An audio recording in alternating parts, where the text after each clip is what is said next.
Hay diagnósticos que nadie quiere escuchar, pero que todos necesitamos conocer. Un médico no puede tratar correctamente a un paciente si primero no identifica la enfermedad. Puede ser amable, puede hablar con tacto, puede procurar no aplastar emocionalmente al enfermo, pero si oculta el diagnóstico, no lo ama. Sería una crueldad decirle a un paciente: no se preocupe, todo está bien, cuando los exámenes revelan una condición mortal. Y sería una locura de parte del enfermo cerrar los oídos simplemente porque la verdad le produce temor. El pasaje que tenemos delante en Romanos, uno funciona como una tomografía espiritual de la humanidad. No es una opinión pesimista del apóstol Pablo. No es una descripción exagerada de una sociedad antigua. No es una denuncia cultural escrita por un moralista religioso. Es el diagnóstico de Dios sobre la condición humana. Es Dios diciendo: ¿qué le pasa al hombre? ¿Por qué el mundo está como está? ¿Cuál es la raíz de nuestra corrupción? ¿Y por qué necesitamos urgentemente el Evangelio? Y debemos entender esto desde el principio. La buena noticia del Evangelio comienza con una mala noticia. No porque el Evangelio sea oscuro, sino porque no podemos apreciar la salvación si no entendemos el peligro. No tiene sentido hablar de rescate si nadie está perdido. No tiene sentido hablar de perdón si no hay culpa. No tiene sentido hablar de justificación si no hay condenación. No tiene sentido decir que el Evangelio es poder de Dios para salvación si no explicamos de qué necesitamos ser salvos. Pablo acaba de decir que no se avergüenza del Evangelio porque es poder de Dios para salvación a todo aquel que cree. Y también ha dicho que en el Evangelio se revela la justicia de Dios por fe y para fe. Pero inmediatamente después, en Romanos 1:18, Pablo abre una sección extensa donde nos muestra por qué esa justicia revelada en el Evangelio es absolutamente necesaria. Desde Romanos 1:18 hasta Romanos 3:20, el apóstol nos coloca delante del tribunal de Dios y demuestra que toda la humanidad tiene un serio problema con la justicia divina. La primera palabra que aparece en esta sección no es amor, sino ira. Porque la ira de Dios se revela desde el cielo contra toda impiedad e injusticia de los hombres que detienen con injusticia la verdad. Esto puede sorprendernos, porque muchas veces queremos comenzar la evangelización diciendo simplemente: Dios te ama y tiene un plan para tu vida. Pero Pablo no empieza así. Cuando explica por qué necesitamos el Evangelio, comienza con la ira de Dios. Eso no significa que el amor de Dios no sea central en el Evangelio. Lo es. Dios dio a su Hijo. Cristo murió por pecadores. La gracia resplandece de manera gloriosa. Pero el amor de Dios en el Evangelio solo puede entenderse correctamente sobre el fondo oscuro de su ira santa contra el pecado. Si eliminamos la ira de Dios, la cruz se vuelve incomprensible. Si negamos la culpa del hombre, la muerte de Cristo pierde su sentido. Si reducimos el pecado a una simple debilidad psicológica o a un problema social, dejamos de entender por qué el Hijo de Dios tuvo que ser entregado. La ira de Dios no es una reacción caprichosa, explosiva o descontrolada. Dios no se enoja como nosotros nos enojamos. Su ira es su santa oposición contra todo lo que contradice su carácter justo, puro y perfecto. Es la repulsión moral del Dios Santo contra la maldad. Es su determinación justa de juzgar el pecado. Un Dios que no se indigna contra la injusticia no sería bueno. Un Dios indiferente ante la rebelión, la idolatría, la mentira, la violencia, la inmoralidad y la ingratitud no sería digno de adoración. Pero Pablo no solo dice que la ira de Dios se revela, también dice contra qué se revela. Contra toda impiedad e injusticia de los hombres. La impiedad tiene que ver con nuestra relación torcida hacia Dios. La injusticia tiene que ver con nuestra vida torcida delante de los demás. Y el orden importa. La injusticia horizontal brota de la impiedad vertical. Cuando el hombre se niega a honrar a Dios como Dios, inevitablemente comienza a distorsionar su relación con el prójimo, consigo mismo, con su cuerpo, con la verdad, con la creación y con la moralidad. ¿Y cuál es la acusación principal? Que los hombres detienen con injusticia la verdad. La palabra da la idea de suprimir, restringir, detener una fuerza que empuja en dirección contraria. Dios se ha revelado, pero el hombre presiona esa verdad hacia abajo. La verdad lo confronta, lo llama a postrarse, lo obliga a reconocer que no es autónomo, que no es dueño de sí mismo, que debe gratitud y adoración al Creador, pero el hombre no quiere vivir bajo ese señorío. Así que toma la verdad, la resiste, la sofoca, la empuja fuera de su conciencia. Pablo dice que lo que se conoce acerca de Dios es evidente para ellos, porque Dios se lo hizo evidente. Desde la creación del mundo, sus atributos invisibles, su eterno poder y divinidad se han visto con claridad por medio de lo creado. La creación no nos revela todo lo que necesitamos saber para ser salvos. No nos revela el nombre de Cristo, ni la cruz, ni la justificación por la fe, pero sí revela lo suficiente para saber que Dios existe, que es poderoso, que es sabio, que es digno de adoración y que nosotros somos responsables delante de Él. El mundo creado está lleno de huellas digitales de Dios, el orden, la belleza, la complejidad, la vida, la conciencia, la racionalidad, la moralidad, todo apunta más allá de sí mismo. No hace falta un doctorado para entender que el universo no es el resultado de un accidente sin mente, sin propósito y sin causa suficiente. Si alguien encuentra un jardín ordenado en medio de una montaña salvaje, con senderos, fuentes, flores, colocadas con diseño y belleza, no concluye seriamente que apareció por casualidad. Sabe que hay un jardinero aunque no lo vea. Así también la creación proclama la gloria de Dios. Pero el hombre pecador no quiere al jardinero, no quiere al creador, no quiere al rey. Prefiere vivir como si el jardín fuera suyo, como si la vida fuera suya, como si el aire que respira fuera suyo, como si su inteligencia fuera suya, como si su cuerpo fuera suyo, como si no tuviera que rendir cuentas. Y por eso Pablo dice que no tiene excusa. Este es el comienzo del diagnóstico. El problema del hombre no es falta de evidencia, sino rechazo moral de la verdad. No es que Dios se haya escondido en silencio absoluto. Es que el hombre ha visto suficiente para postrarse, pero ha preferido levantar un golpe de estado contra el Rey del universo. Ha decidido vivir en la creación de Dios sin honrar al Dios de la creación. Y hasta que no aceptemos este diagnóstico, no entenderemos el Evangelio. Porque Cristo no vino a ofrecer un pequeño complemento espiritual a personas básicamente sanas. Vino a salvar a rebeldes que han detenido con injusticia la verdad, que han deshonrado al Creador, que están bajo ira, que necesitan una justicia que no poseen. Sobre ese fondo oscuro, y solo sobre ese fondo, el diamante del Evangelio comienza a brillar. Sobre ese fondo oscuro, y solo sobre ese fondo, el diamante del Evangelio comienza a brillar. Porque si el hombre no está bajo ira, entonces no necesita salvación. Si el hombre no ha detenido con injusticia la verdad, entonces su problema no es rebelión, sino mera confusión. Si el hombre no debe rendir cuentas al Creador, entonces la cruz se reduce a un símbolo conmovedor, pero no a una necesidad absoluta. Pero Pablo no nos permite escapar del diagnóstico. La ira de Dios se revela desde el cielo contra la humanidad porque el hombre conoce lo suficiente de Dios como para honrarle y aún así ha decidido no hacerlo. Pues aunque conocían a Dios, no le honraron como a Dios ni le dieron gracias.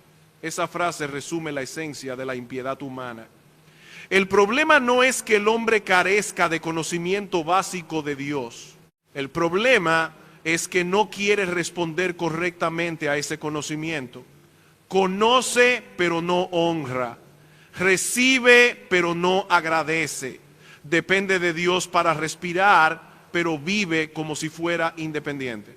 camina sobre la tierra de Dios, bajo el cielo de Dios, comiendo el pan de Dios, usando la mente que Dios le dio, sostenido por la vida que Dios le presta y sin embargo rehúsa inclinarse ante Él. Honrar a Dios como Dios significa reconocerlo como creador, dueño, rey, sustentador, juez y fin supremo de todas las cosas. Significa confesar que Él merece adoración, obediencia, gratitud, confianza y rendición total. Pero el hombre caído no quiere eso. Quiere los beneficios de vivir en el mundo de Dios, pero no quiere el gobierno de Dios. Quiere usar la creación, pero no adorar al Creador. Quiere recibir dones, pero no dar gracias al dador. Quiere respirar aire prestado y luego usar ese aire para negar al que se lo da. Pablo dice que esta resistencia a Dios afecta nuestra manera de razonar. Se envanecieron en sus razonamientos y su necio corazón fue entenebrecido. Esto es muy importante. La rebelión contra Dios no deja intacta la mente humana. Cuando el hombre rechaza la verdad fundamental de que Dios es Dios, inevitablemente comienza a interpretar mal todo lo demás. Si se pierde el punto de referencia absoluto, todo el mapa moral y racional empieza a torcerse. Negar a Dios en su propio mundo obliga al hombre a fabricar explicaciones alternativas para su existencia, su dignidad, su moralidad, su conciencia, su propósito y su destino. Tiene que vivir como si fuera accidente, pero no puede dejar de actuar como si su vida tuviera significado. Tiene que decir que la moralidad es relativa, pero se indigna cuando alguien lo traiciona. Tiene que decir que no hay diseño, pero no puede evitar reconocer orden. Tiene que decir que no hay juez, pero exige justicia. Tiene que decir que es solo materia, pero ama, razona, acusa, perdona, espera y se desespera como alguien hecho para eternidad. Por eso Pablo dice que el corazón fue entenebrecido. No porque el hombre sea incapaz de pensar en cualquier área.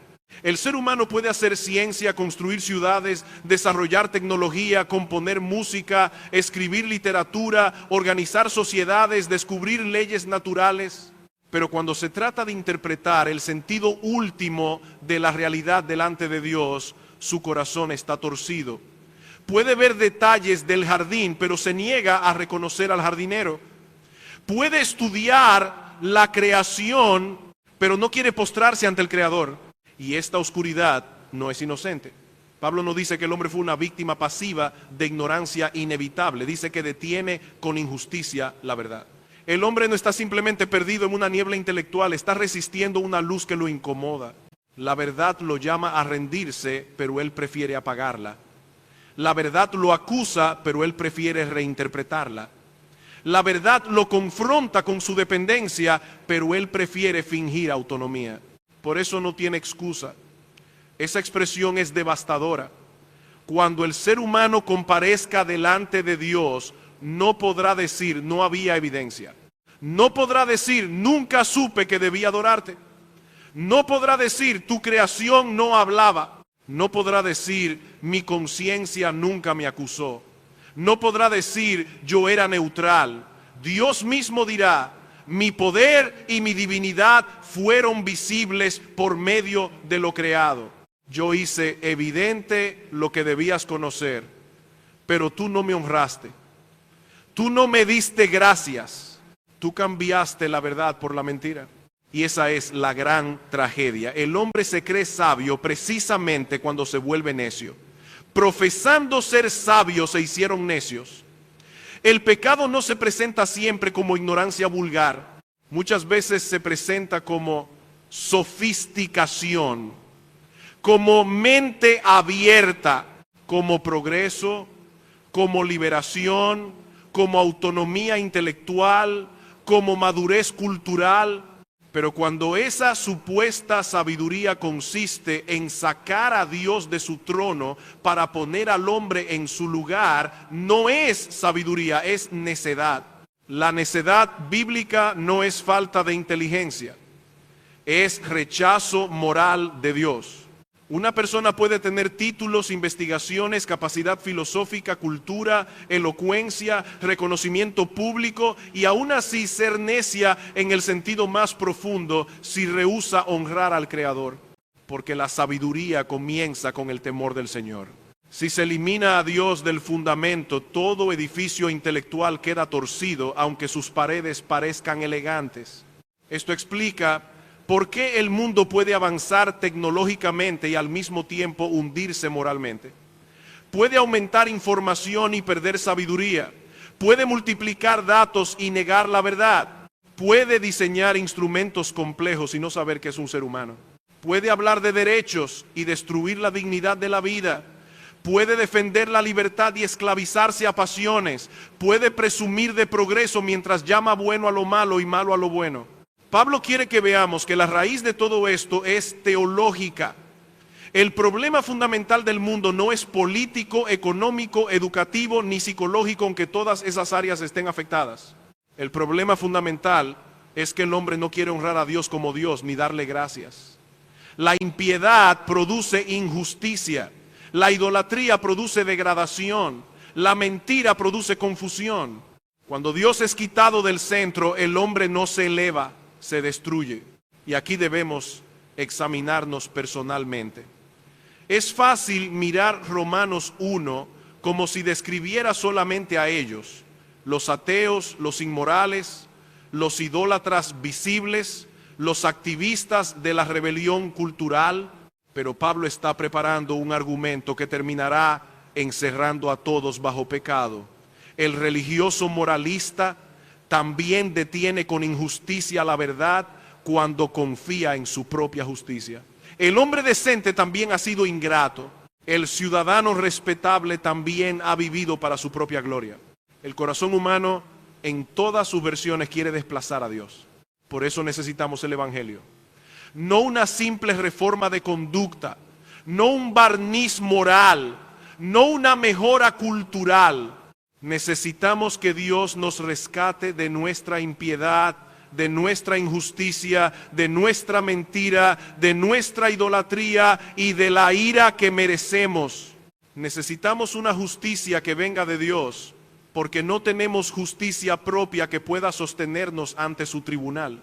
Y eso es exactamente lo que Pablo anunció antes de abrir este diagnóstico.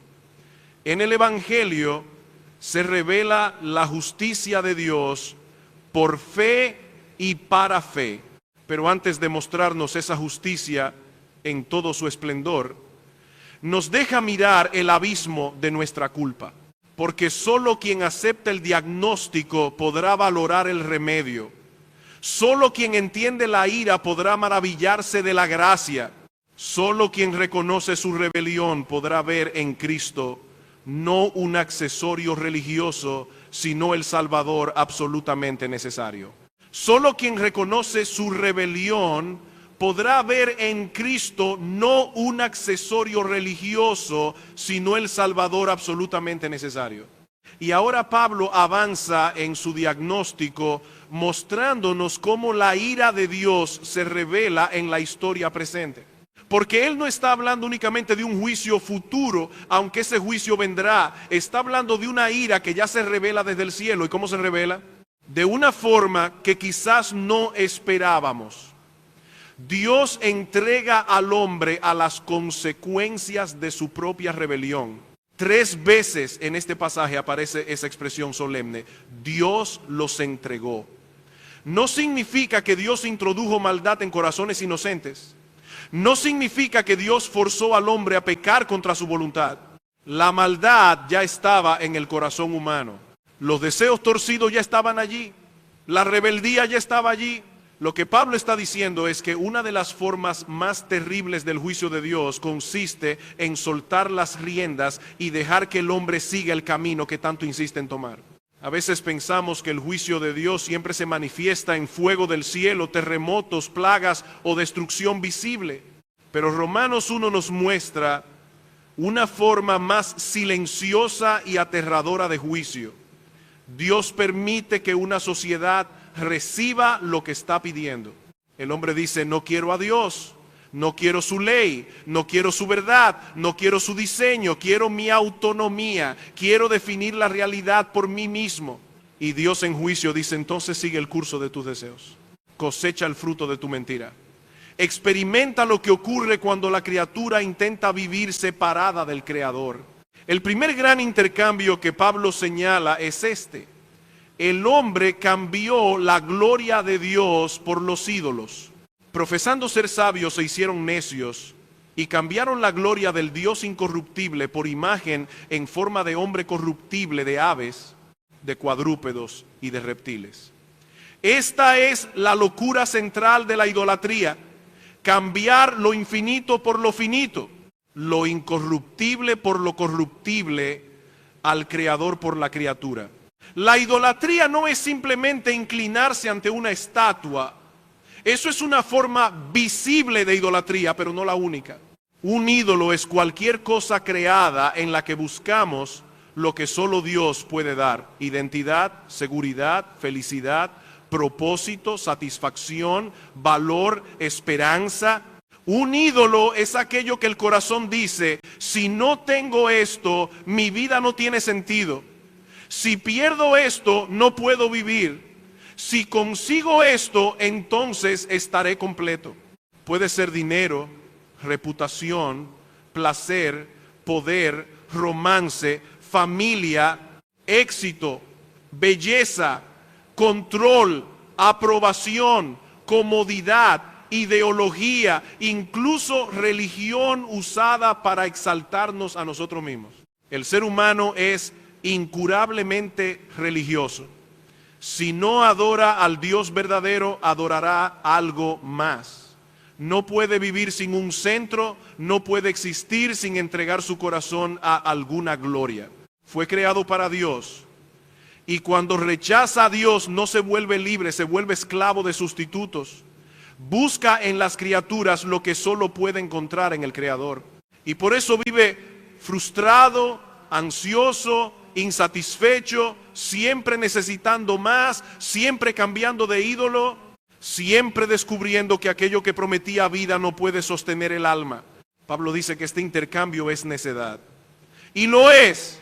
Cambiar la gloria del Dios incorruptible por algo creado es como cambiar una fuente inagotable por una cisterna rota. Es como cambiar el sol por una lámpara débil. Es como recibir el océano y preferir una gota sucia. Pero el pecado hace que la necedad parezca sabiduría. El hombre piensa que al liberarse de Dios se engrandece cuando en realidad se degrada. Piensa que al poner su propia voluntad en el centro se vuelve más humano, cuando en realidad pierde el sentido de su humanidad. Por eso Pablo conecta la deshonra de Dios con la degradación del hombre. Por consiguiente, Dios los entregó a la impureza en las concupiscencias de sus corazones, de modo que deshonraron entre sí sus propios cuerpos. Cuando el hombre deshonra a Dios, termina deshonrándose a sí mismo. Esto es inevitable.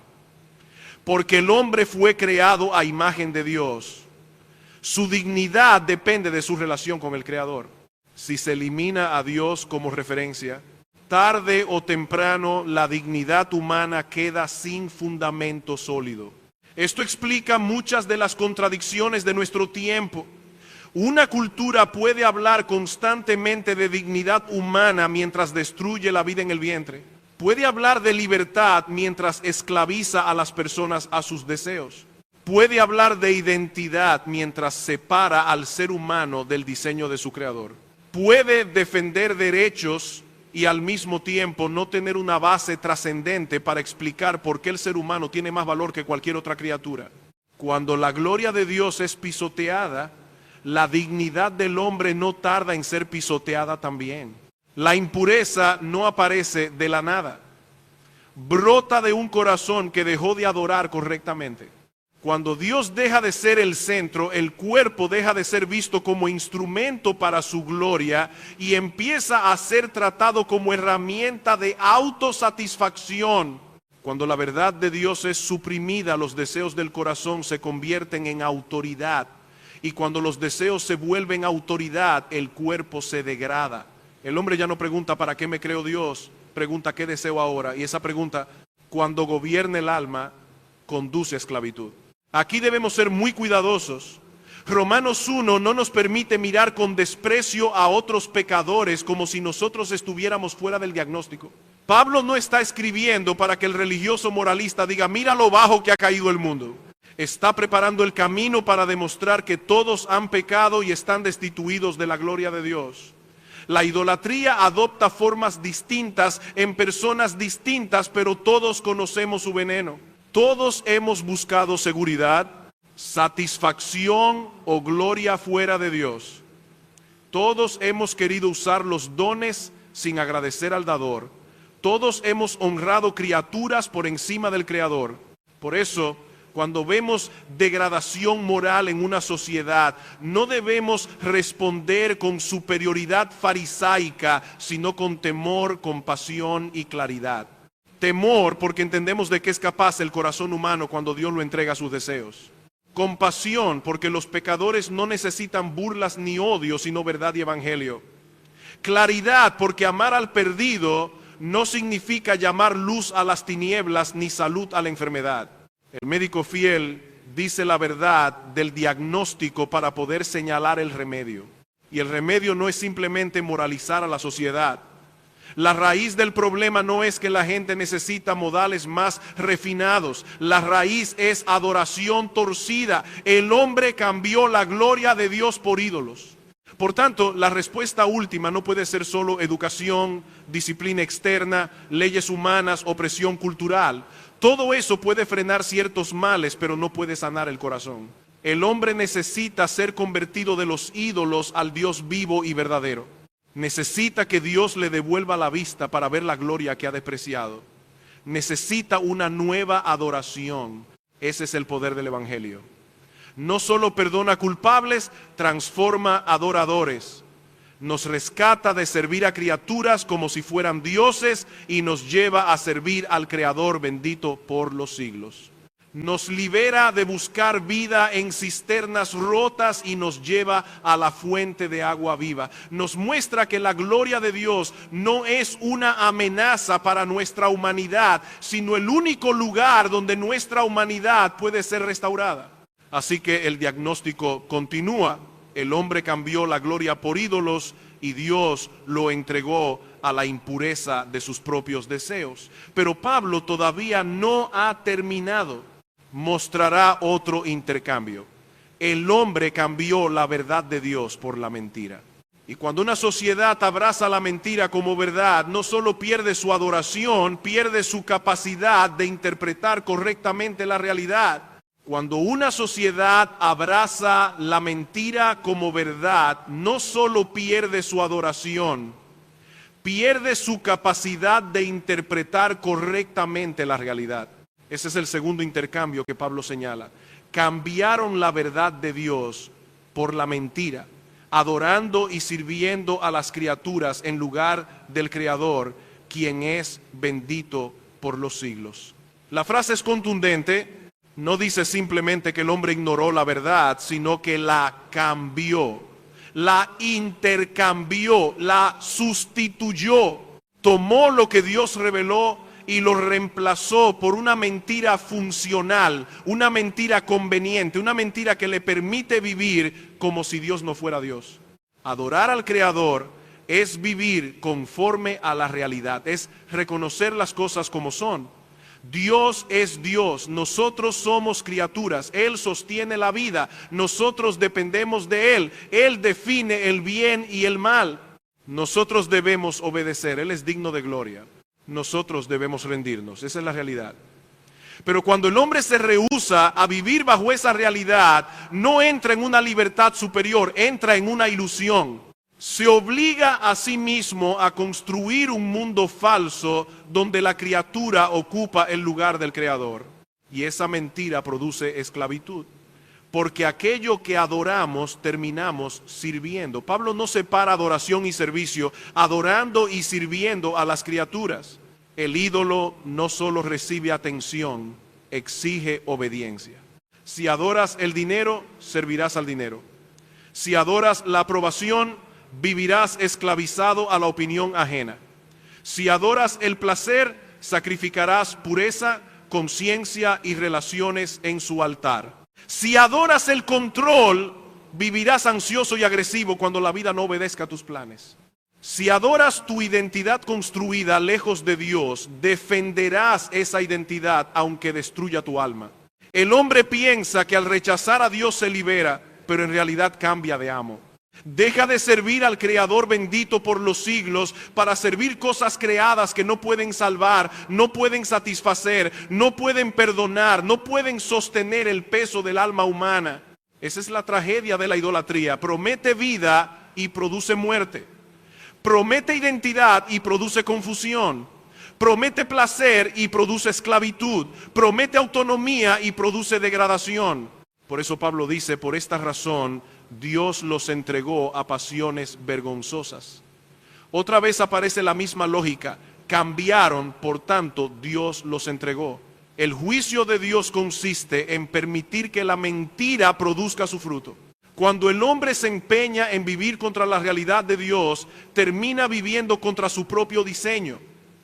Cuando rechaza al Creador, inevitablemente empieza a distorsionar la creación.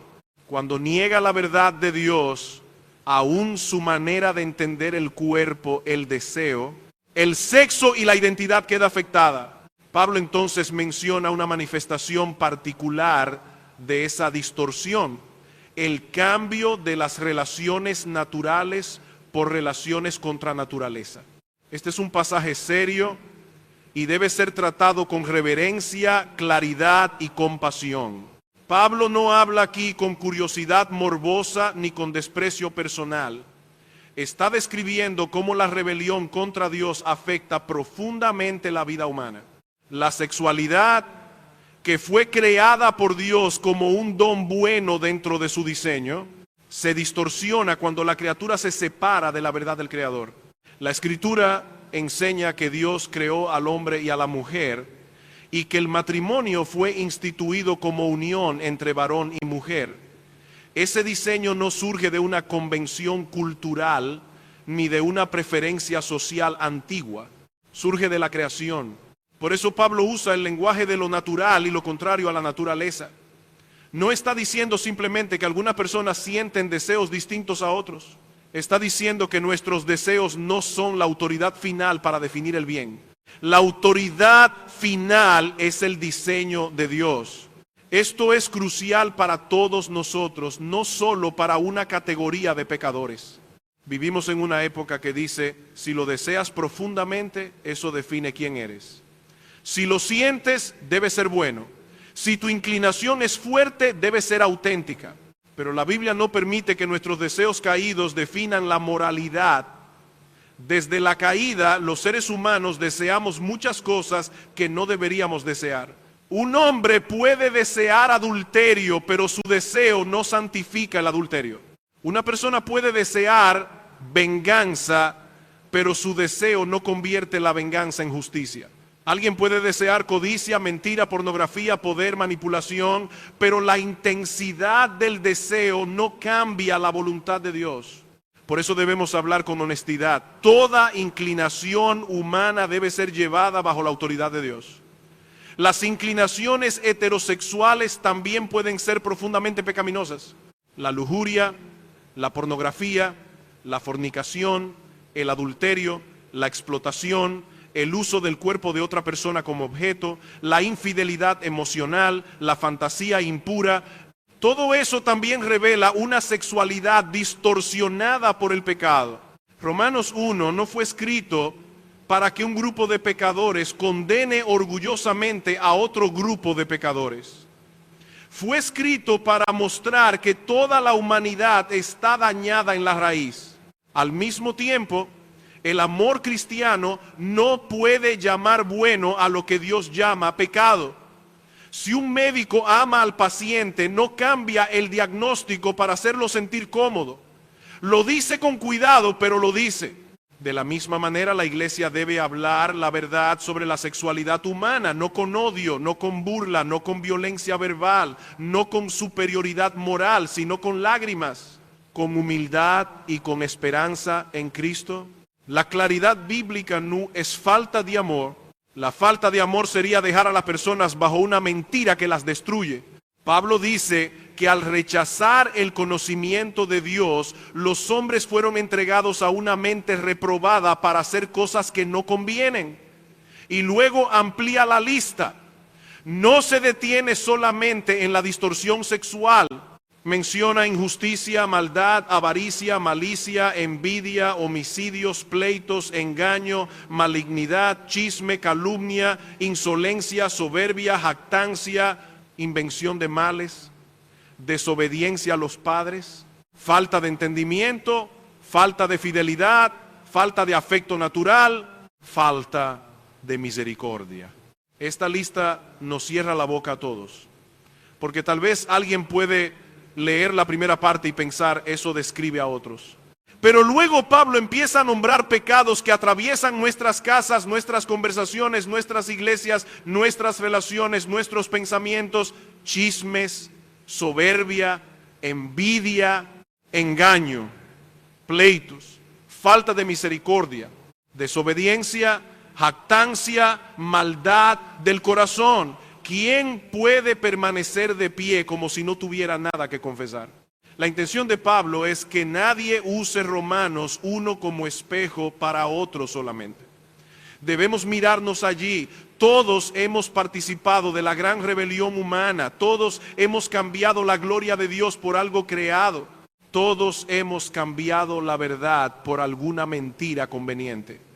Todos hemos querido definir la vida desde nosotros mismos. Todos hemos sido ingratos. Todos hemos vivido de una manera u otra como si Dios no mereciera toda nuestra adoración. Y el versículo final del capítulo agrava todavía más el diagnóstico. Aunque conocen el decreto de Dios, que los que practican tales cosas son dignos de muerte, no solo las hacen, sino que también aprueban a los que las practican. El hombre no solo peca, también construye sistemas para justificar el pecado. No solo desobedece, también aplaude la desobediencia. No solo se desvía, también llama progreso al desvío. No solo cae, también exige aprobación para la caída. Eso revela que el problema humano es más profundo que debilidad, es rebelión. Y por eso necesitamos algo más profundo que moralismo, necesitamos evangelio. Necesitamos que Dios nos rescate no solo de malas conductas, sino de una mente entenebrecida, de un corazón idólatra, de una voluntad rebelde, de una culpa real y de la ira santa que merecemos. Y es precisamente aquí cuando el diagnóstico parece más oscuro que Pablo nos prepara para ver la gloria de Cristo. El Dios que entregó al hombre a sus deseos, también entregó a su propio Hijo para salvar a pecadores de todo tipo. El Dios que entregó al hombre a sus deseos también entregó a su propio Hijo para salvar a pecadores de todo tipo. Pero antes de llegar a esa luz gloriosa, Pablo quiere que sintamos el peso completo del diagnóstico. No basta con reconocer algunos pecados visibles en la sociedad. No basta con señalar ciertos desórdenes morales que nos escandalizan más que otros. El Espíritu Santo, por medio del apóstol, abre el pecho de la humanidad y muestra que la enfermedad está extendida por todo el organismo. Por eso, después de mencionar la distorsión de la adoración, la distorsión de la verdad y la distorsión de la sexualidad, Pablo enumera una lista amplia de pecados que revela la corrupción general del corazón humano. Dice que los hombres están llenos de injusticia, maldad, avaricia y malicia, colmados de envidia, homicidios, pleitos, engaños y malignidad. Son chismosos, detractores, aborrecedores de Dios, insolentes, soberbios, jactanciosos, inventores de males, desobedientes a los padres, sin entendimiento, indignos de confianza, sin amor y despiadados. Esta lista es devastadora porque no permite que nadie se esconda. Tal vez alguien diga, yo no he cometido homicidio, pero ¿qué de la envidia? Tal vez otro diga, yo no vivo en inmoralidad escandalosa, pero ¿qué de la soberbia? Tal vez alguien se considere moralmente respetable, pero ¿qué de los chismes, la malicia, los pleitos, la falta de misericordia, la desobediencia, la jactancia, la ingratitud? Pablo mezcla pecados que la sociedad suele considerar graves con pecados que muchos toleran como si fueran pequeños defectos de personalidad. Y al hacerlo nos recuerda que todos brotan de la misma raíz, no honrar a Dios como Dios. Este es uno de los golpes más fuertes contra el moralismo religioso. El moralista quiere crear categorías en las que siempre pueda colocarse del lado seguro. Mira ciertos pecados ajenos y dice, yo no soy así. Pero Pablo no está escribiendo para darle municiones al fariseo, sino para quitarle su refugio. El que chismea no está fuera del diagnóstico. El soberbio no está fuera del diagnóstico. El avaro no está fuera del diagnóstico. El desobediente no está fuera del diagnóstico. El que vive resentido, el que engaña, el que no cumple su palabra, el que no tiene misericordia, el que se gloría en sí mismo, todos están incluidos. Y más adelante en Romanos 2, Pablo se volverá directamente contra el hombre moralista que juzga a otros mientras practica pecados en su propio corazón. Pero ya desde aquí podemos ver que nadie puede salir de Romanos uno sintiéndose superior. El propósito no es que digamos qué terrible está el mundo, sino que digamos qué terrible es el pecado, qué profundo es mi problema. Qué desesperadamente necesito una justicia que no es mía. La raíz de todos estos pecados es la misma. El hombre rechazó a Dios. No quiso honrarlo. No quiso darle gracias. Cambió su gloria por ídolos. Cambió su verdad por mentira. Y cuando la relación vertical con Dios se rompe, todo lo demás se desordena. La avaricia aparece porque Dios ya no es nuestro tesoro. La envidia aparece porque Dios ya no es nuestra satisfacción. Los pleitos aparecen porque nuestro ego ocupa el trono. El engaño aparece porque la verdad de Dios ya no gobierna nuestra conciencia. La falta de misericordia aparece porque hemos olvidado que dependemos enteramente de la misericordia divina. Por eso no se puede sanar la humanidad con simples llamados a portarse mejor. Podemos poner leyes y las leyes son necesarias para frenar el mal externo. Podemos educar y la educación tiene valor en su lugar. Podemos promover buenas costumbres y una sociedad se beneficia de ciertas virtudes civiles. Pero ninguna de esas cosas puede resolver la raíz. La humanidad no está simplemente mal informada. Está espiritualmente revelada. No necesita solo instrucción, necesita redención. No necesita solo reforma, necesita reconciliación con Dios. Pablo añade algo aún más grave. Los hombres conocen el decreto de Dios, que los que practican tales cosas son dignos de muerte, y no solo las hacen, sino que también aprueban a quienes las practican. Esto significa que el ser humano posee una conciencia moral. Puede intentar distorsionarla, cauterizarla, silenciarla, reinterpretarla, pero no puede eliminarla por completo. En todas las culturas hay alguna noción de bien y mal, de justicia e injusticia, de culpa y castigo. El hombre sabe que hay un orden moral porque fue creado por un Dios moral. Pero el pecado no solo nos lleva a quebrantar ese orden, nos lleva a aplaudir su quebrantamiento. Esa es una señal profunda de decadencia. Cuando una sociedad no se conforma con practicar lo malo, sino que exige que lo malo sea celebrado. Cuando no solo desobedece, sino que llama amor a la aprobación de la desobediencia. Cuando no solo rechaza la verdad, sino que acusa de odio a quien la proclama. Cuando no solo se extravía, sino que convierte el extravío en identidad, bandera, orgullo y agenda. Pero cuidado. Antes de mirar a la cultura con indignación, miremos nuestro propio corazón. Nunca hemos querido que otros aprueben lo que Dios reprueba en nosotros. Nunca hemos buscado compañía para nuestra desobediencia.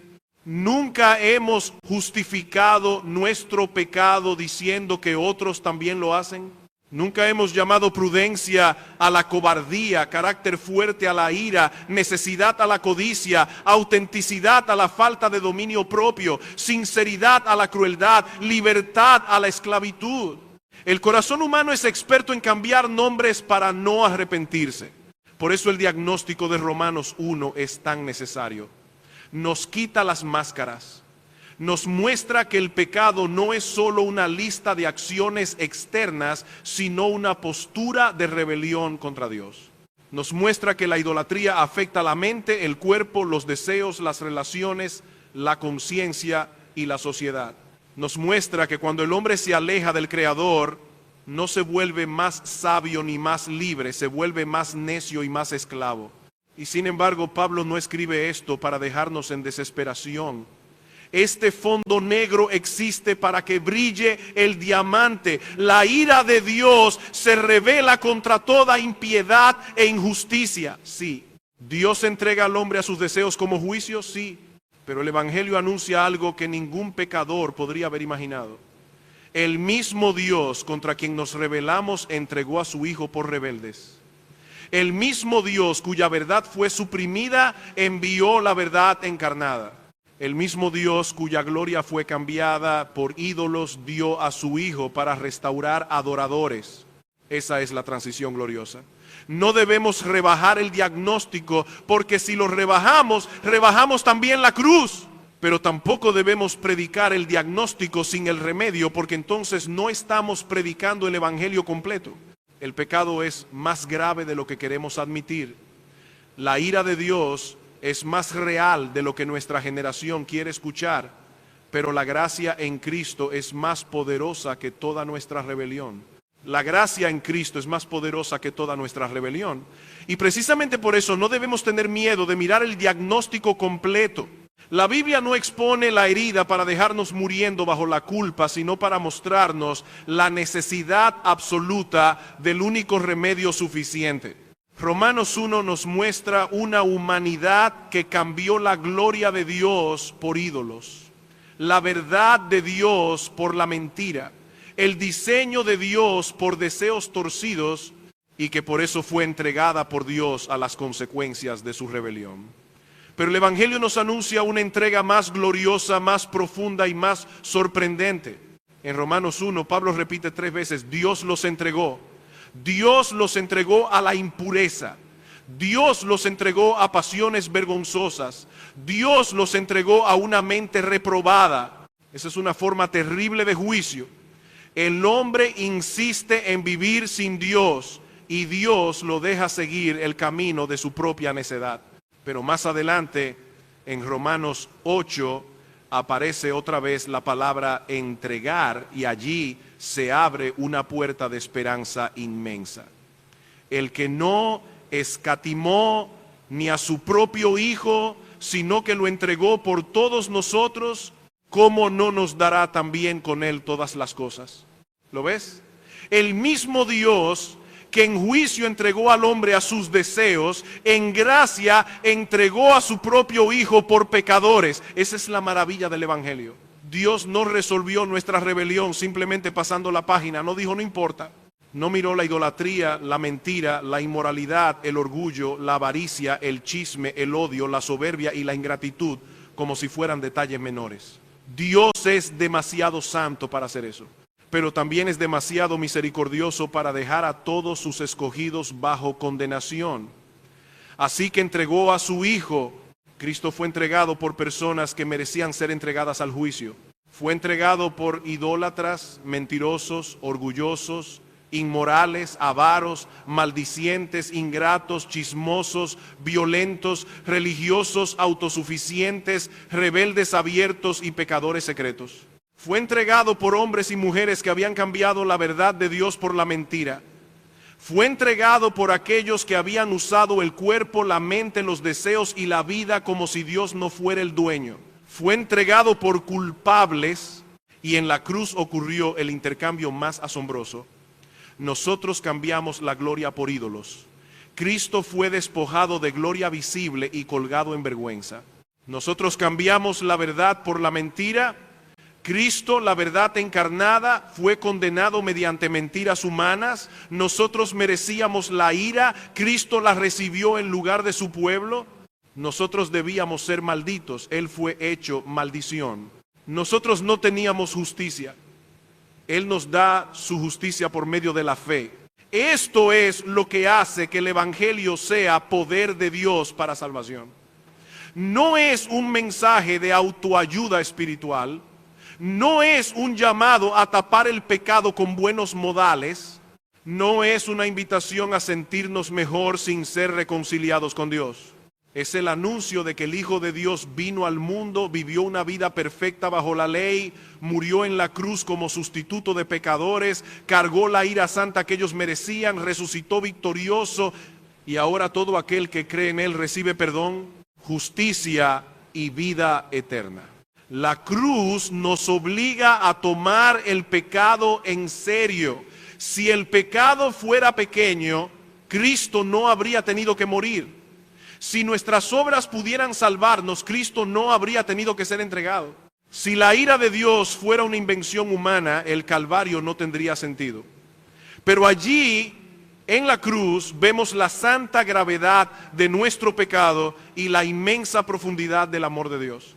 Dios no negó su justicia para mostrar misericordia. Mostró misericordia satisfaciendo su justicia en su propio Hijo. Por eso hay esperanza para todo tipo de pecador. Y debemos decirlo con claridad, no hay pecado mencionado en Romanos 1 que sea más poderoso que la sangre de Cristo. No hay idolatría que Cristo no pueda perdonar. No hay inmoralidad que Cristo no pueda limpiar.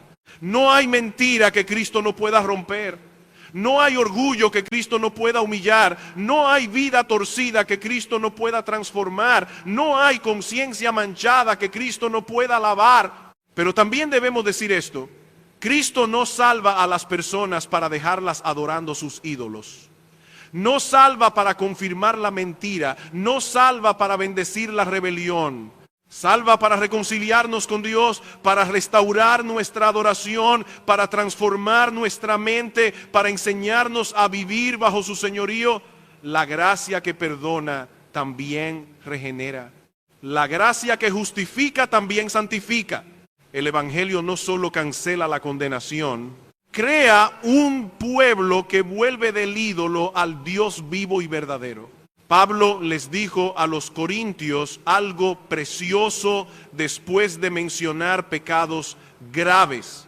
Y esto erais algunos, mas ya habéis sido lavados, ya habéis sido santificados, ya habéis sido justificados en el nombre del Señor Jesús y por el Espíritu de nuestro Dios. Esto erais. Qué frase tan gloriosa. El Evangelio no define al creyente por su vieja esclavitud, lo define por la obra de Cristo.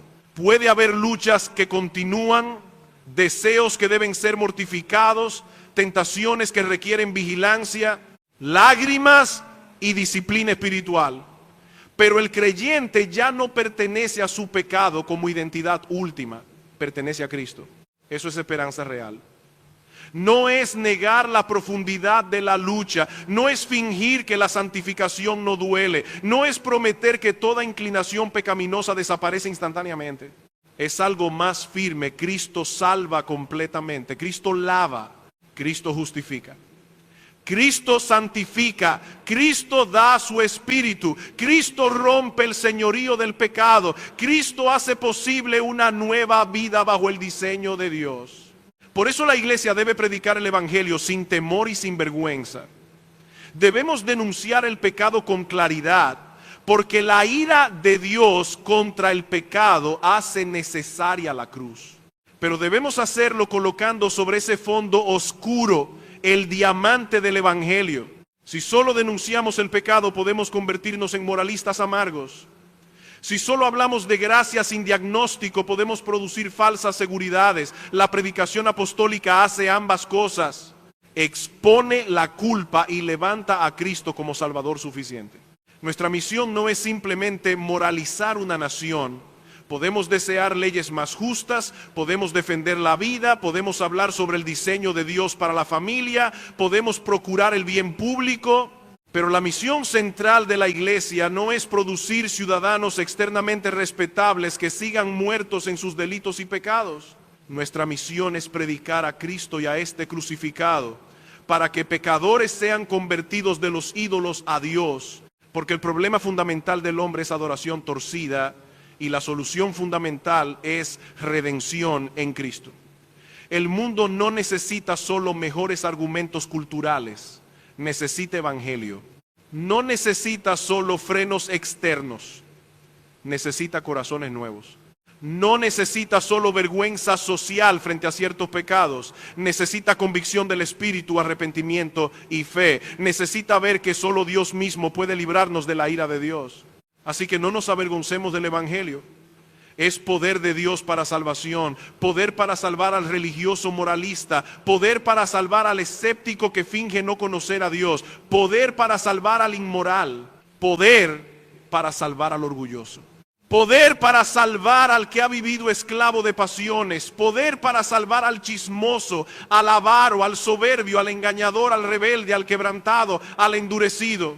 Todo aquel que cree en Cristo no será avergonzado. Todo aquel que cree en Cristo no será avergonzado. Esa es la esperanza que brilla sobre el diagnóstico oscuro de Romanos 1. Pablo no expone la corrupción humana para que la iglesia se llene de superioridad moral, sino para que entendamos la urgencia y la gloria del evangelio. Si el hombre está bajo la ira de Dios, si ha detenido con injusticia la verdad, si ha cambiado la gloria de Dios por ídolos y la verdad por la mentira, entonces no necesita simplemente consejos religiosos, necesita salvación, necesita a Cristo. Por eso debemos cuidar la manera en que miramos al mundo. Es fácil observar la decadencia moral y responder con enojo carnal, con burla, con desprecio o con miedo. Pero Romanos 1 no fue escrito para convertirnos en comentaristas amargados de la cultura, sino en testigos fieles del evangelio. Sí debemos denunciar el pecado, sí debemos llamar mentira a la mentira, sí debemos afirmar el diseño de Dios aunque el mundo lo rechace, pero debemos hacerlo como personas que saben que también fueron rescatadas por pura gracia. No somos mejores por naturaleza, no vimos la verdad porque fuéramos más inteligentes, no adoramos a Dios porque nuestro corazón fuera menos idólatra, no fuimos librados de la ira porque mereciéramos menos juicio. Si hoy confesamos a Cristo, si hoy amamos la verdad, si hoy aborrecemos el pecado, si hoy deseamos obedecer al Señor, es porque Dios tuvo misericordia. La diferencia entre el creyente y el incrédulo no es mérito humano, es gracia soberana. Esto debe producir humildad. Una iglesia que entiende Romanos, uno no mira a los pecadores como objetos de desprecio, sino como personas responsables delante de Dios y necesitadas del evangelio. No relativiza su pecado, pero tampoco olvida su propia historia. Pablo pudo hablar con tanta claridad de la culpa humana porque también sabía decir, por la gracia de Dios soy lo que soy. La doctrina bíblica del pecado no debe formar fariseos, sino evangelistas quebrantados. Y debemos recordar que el evangelio salva todo tipo de pecadores. A veces tenemos categorías mentales de pecados más alcanzables y pecados menos alcanzables. Pensamos que ciertas personas están demasiado endurecidas, demasiado confundidas, demasiado atrapadas, demasiado ideologizadas, demasiado orgullosas, demasiado religiosas o demasiado inmorales. Pero el evangelio no depende de la receptividad natural del pecador, es poder de Dios para salvación. El mismo Cristo que salvó a fariseos, publicanos, prostitutas, perseguidores, idólatras y paganos, sigue salvando hoy. Por eso la iglesia no debe avergonzarse de predicar a Cristo crucificado. El mundo puede llamarlo necedad. Puede decir que hablar de ira, pecado, juicio, arrepentimiento y cruz es ofensivo, atrasado, intolerante o innecesario. Pero Pablo dice, no me avergüenzo del evangelio. ¿Por qué? Porque es poder de Dios. No es poder humano adornado con religión. No es una técnica de persuasión emocional. No es un discurso moral. Es el instrumento de Dios para salvar a los que creen. Pero para que el evangelio sea predicado fielmente, debemos mantener juntas dos cosas que nuestra generación quiere separar: el diagnóstico y el remedio. Si predicamos solo diagnóstico, aplastamos sin sanar.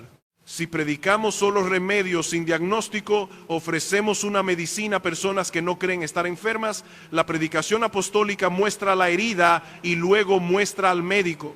Expone la culpa y luego muestra la justicia de Dios en Cristo. Habla de ira para que la gracia no sea trivializada. Habla de pecado para que la cruz no sea vaciada. Esto también debe corregir nuestra misión. La iglesia no existe principalmente para moralizar la sociedad. No existe para producir una nación más conservadora, más respetable o más ordenada externamente.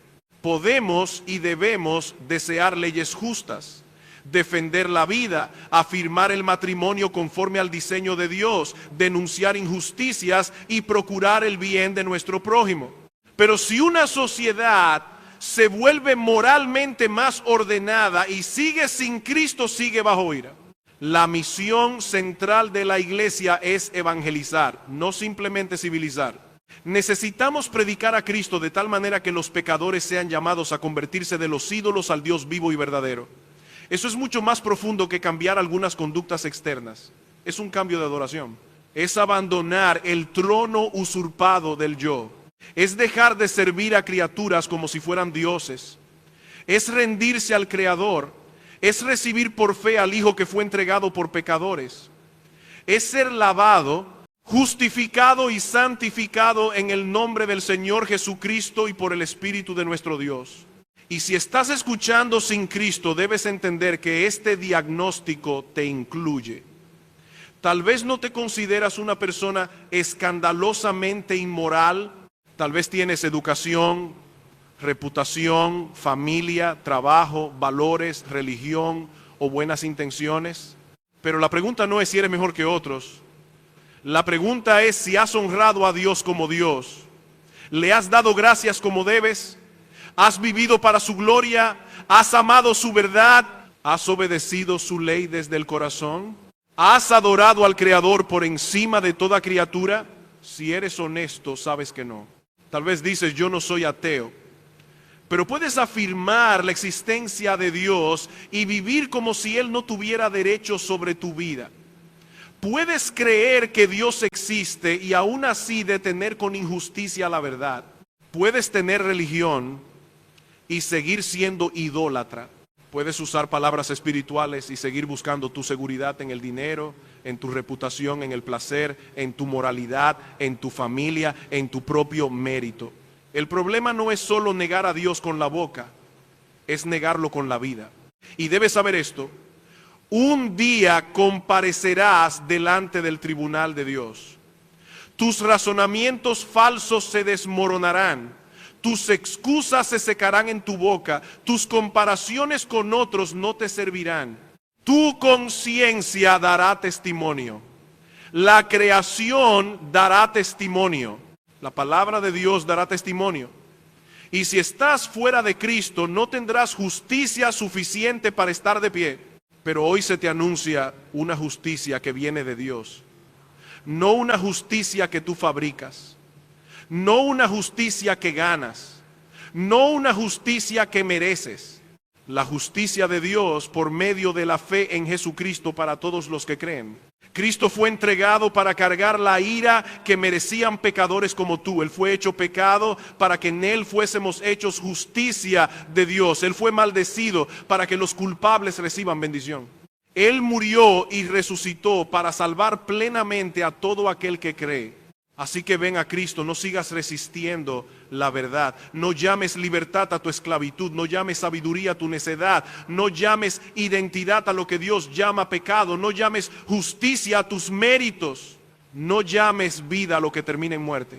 Ven al Hijo de Dios, arrepiéntete, cree, refúgiate en Él, porque solo Dios mismo puede librarte de la ira de Dios y ese Dios ha provisto salvación en Jesucristo.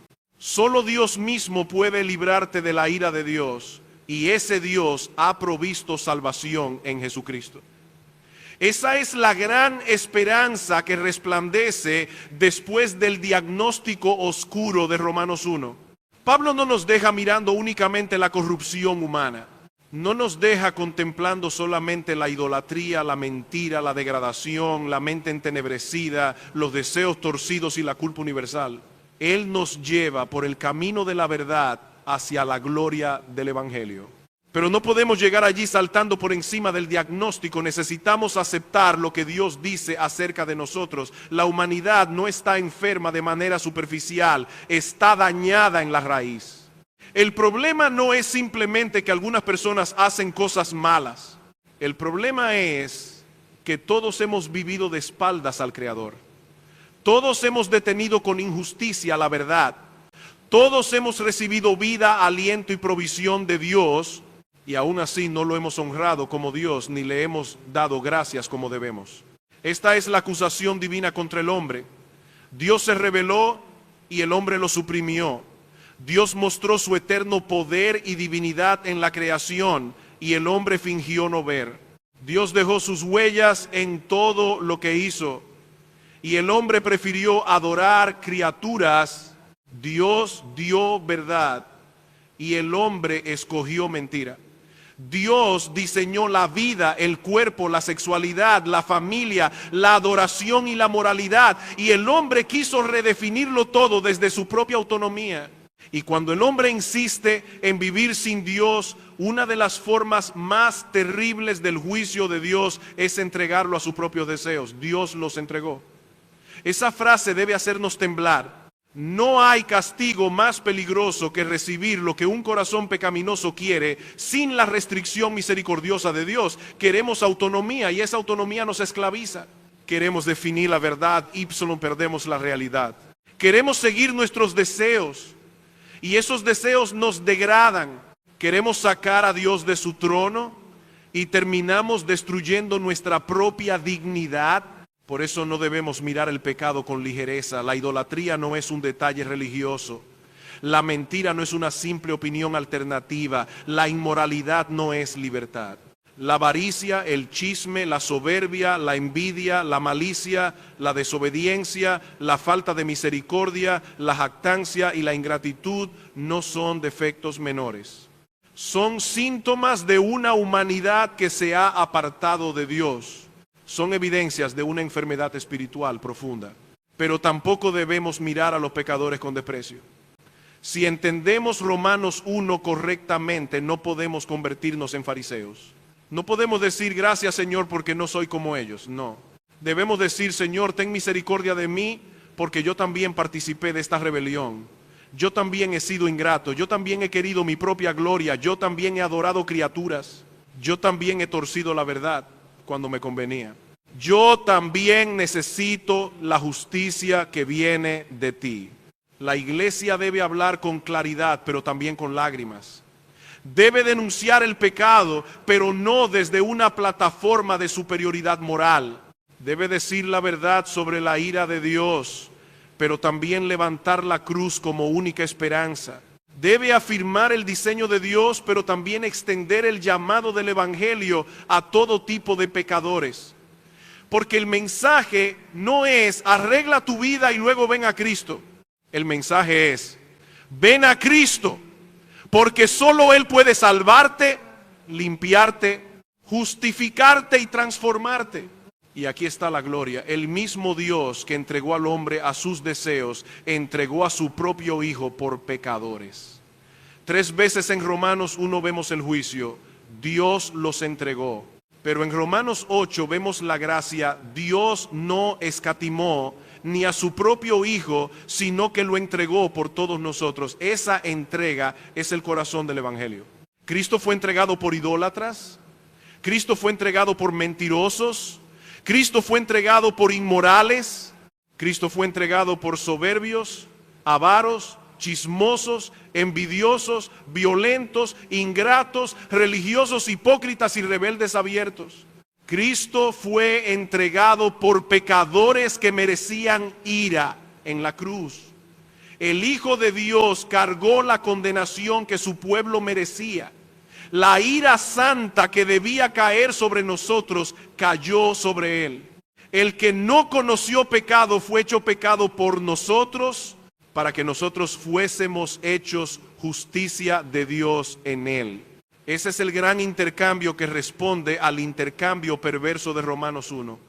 Nosotros cambiamos la gloria de Dios por ídolos. Cristo fue cubierto de vergüenza para llevarnos de vuelta a la gloria. Nosotros cambiamos la verdad por mentira. Cristo, la verdad encarnada, fue condenado por falsos testigos para salvarnos. Nosotros merecíamos maldición. Cristo fue hecho maldición. Nosotros no teníamos justicia. Cristo nos da su justicia por medio de la fe. Por eso el Evangelio es poder de Dios para salvación a todo aquel que cree, no a algunos tipos de pecadores solamente. A todo aquel que cree, no hay pecado que la sangre de Cristo no pueda perdonar. No hay esclavitud que su gracia no pueda romper. No hay identidad torcida que su verdad no pueda redimir. No hay corazón tan entenebrecido que su espíritu no pueda iluminar. No hay culpa tan profunda que su justicia no pueda cubrir. Pero debes venir a Cristo. No sigas resistiendo la verdad. No sigas fingiendo que no sabes. No sigas construyendo excusas para mantener tu rebelión. El día del juicio vendrá y todas las ilusiones se desmoronarán. La creación testificará contra ti. Tu conciencia testificará contra ti. La palabra de Dios testificará contra ti. Y si estás fuera de Cristo no tendrás defensa. Pero hoy hay salvación. Hoy se te ofrece la justicia de Dios por medio de la fe en Jesucristo. Hoy se te llama a arrepentirte y creer. Hoy se te anuncia que Cristo murió y resucitó para salvar pecadores. Ven a Él. Refúgiate en Él. Abandona tu mérito, tus ídolos, tus mentiras, tus excusas. Cree en el Señor Jesucristo y serás salvo. Iglesia, no nos avergoncemos del Evangelio. No moralicemos cuando debemos evangelizar. No suavicemos el diagnóstico porque entonces apagamos el brillo del remedio. Pero tampoco prediquemos el diagnóstico sin levantar a Cristo. Mostremos la herida ipsilon, mostremos al médico, mostremos la ira ipsilon, mostremos la cruz, mostremos la culpa ipsilon, mostremos la justicia de Dios revelada por fe ipsilon para fe, porque este mundo dañado no necesita simplemente mejores opiniones, mejores leyes, mejores modales o mejores discursos. Necesita a Cristo, necesita el Evangelio, necesita ser reconciliado con Dios. Y ese Evangelio sigue siendo poder de Dios para salvación a todo aquel que cree. Por eso predicamos, por eso llamamos, por eso rogamos, por eso no nos avergonzamos. Porque solo en Cristo hay perdón, justicia, vida eterna y restauración para una humanidad dañada. The truth is endless, so wide, so far, but somehow I'm still lost in you.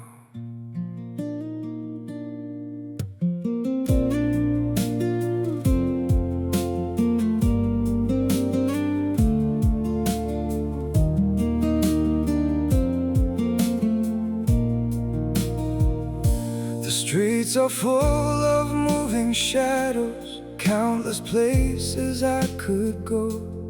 City shining, people passing, yet I still feel so alone. Every road keeps leading nowhere, every sky feels cold and blue. In this world so vast and open, I'm still lost in missing you. The world is wide, so wide before me, but I keep losing my way.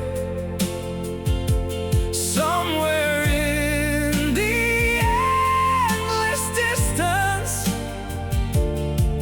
your memory makes me stay.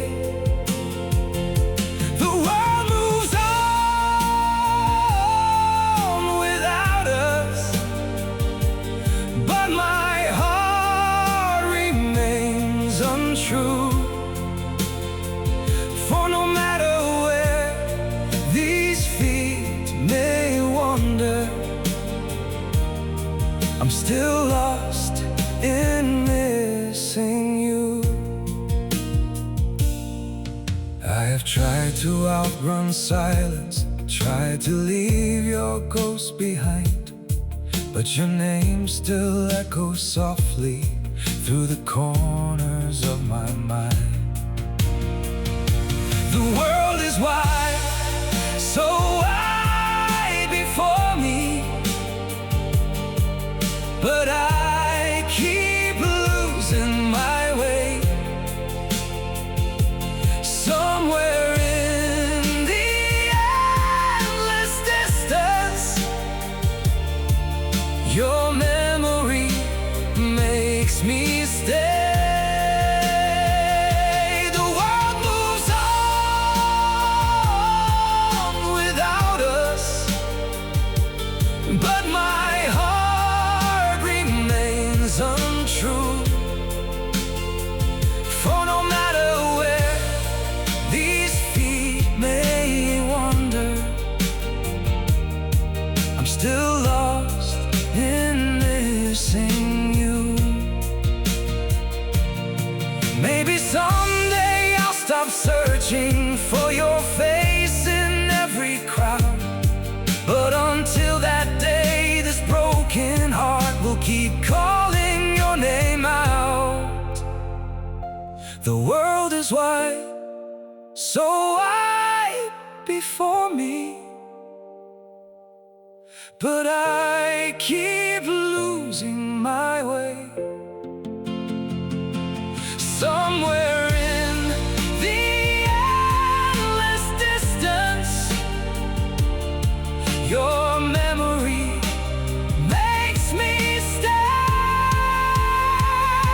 The world moves on without us, but my heart remains untrue.